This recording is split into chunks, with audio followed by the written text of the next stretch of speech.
आज दुनिया में बहुत दर्द और तकलीफ है, उसकी क्या वजह है? जीवन का ये सब जीवन का कर्म जीवन ही करता है। माता पिता के पैदा होने वाला माता पिता उसको नहीं संभाल सकते हैं, क्योंकि उसके कर्म से वो आया है और माता पिता उनके कर्म से है।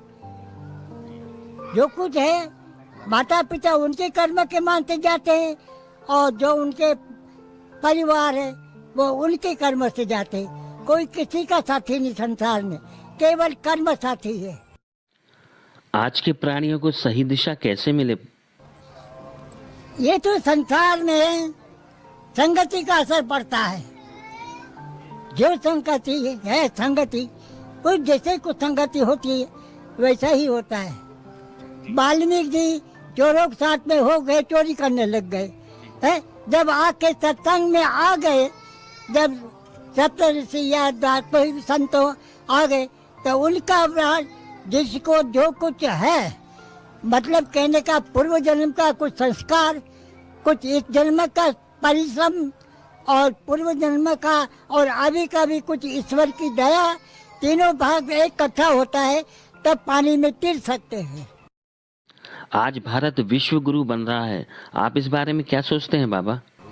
अब ऐसा है, रामायण के अंदर संसार में सब तरह की बातें हैं। रावण की भी बातें हैं और राम की भी है। अच्छा कर्म की भी है, खराब कर्म की है। जिसको बाजार के अंदर जो सामान लेना है, ये बाजार है, जो इच्छा वो ले लो। आज आप अपने स्वयं के जीवन के बारे में किस तरह से देखते हैं? क्या मेरे बारे में क्या कहूँ, मेरा जीवन तो अब जो कुछ है तो आगे बढ़ रहा है, वो अलग बात से हो रहा है। वो किसी के देखा देखी का नहीं है, वो तो आत्मा में जो प्रकाश होता है उसमें। अर्जुन और कृष्ण का संवाद है, तो ये अर्जुन और कृष्ण कौन है? ये मन और आत्मा। वही आत्मा रूपी जो कृष्ण है, वही ये मन रूपी को ज्ञान दे के मन को लाइन बताता, तब वो अपने घोड़े को पकड़ के रखता है। आत्मा प्रकाश करता है। वर्तमान युग के बारे में आप क्या दृष्टिकोण रखते हैं बाबा? जब सत्ययुग थे उस समय सात्विक वृत्ति ऐसी थी संसार में कि संगति का असर होने के कारण पहले सत्य था, तो सत्य के कारण दुकान से सामान लाते थे और उस पैसे अपने हाथ से रख जाते थे, और घर वाले नहीं रहते तो भी उसके लिए कोई बात की व्यवहार का गलत नहीं करते थे। पहले सत्य था, इसीलिए उसका नाम सत्ययुग। फिर रजोगुण हो गया, तमोगुण हो गया, तो ये सब धीरे धीरे उतरते गए। पहली चढ़ने की ताकत नहीं रही, तो ऐसे ये कलयुग एकदम नीचे पेड़ पर आ गया। ऊपर जाने की कोशिश नहीं कर रहे हैं, नीचे और जाने वाला है। संसार के लिए कोई संदेश देना चाहे जो आपको लगता है जिससे भला हो? संदेश किसी को लगता नहीं है। वाह वाह। ये जो केवल दिखावा है, बाहरी बातें हैं।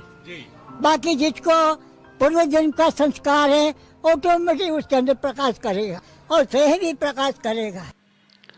यहाँ आप कब आए बाबा और क्यों बसे? क्या कोई खास वजह थी इस स्थान में? अच्छा, हमको हम यहाँ सन 55 में आए थे, ज्येष्ठ महीना में। सन 55 में ज्येष्ठ महीना में एकादशी के दिन, तब से अब तक के उन्होंने मेरा नाम यही, मैं जय श्री राम के सिवाय कुछ बोलता ही नहीं था, इसलिए उन्होंने जय श्री राम भ्रमण करा जमात में 5 साल।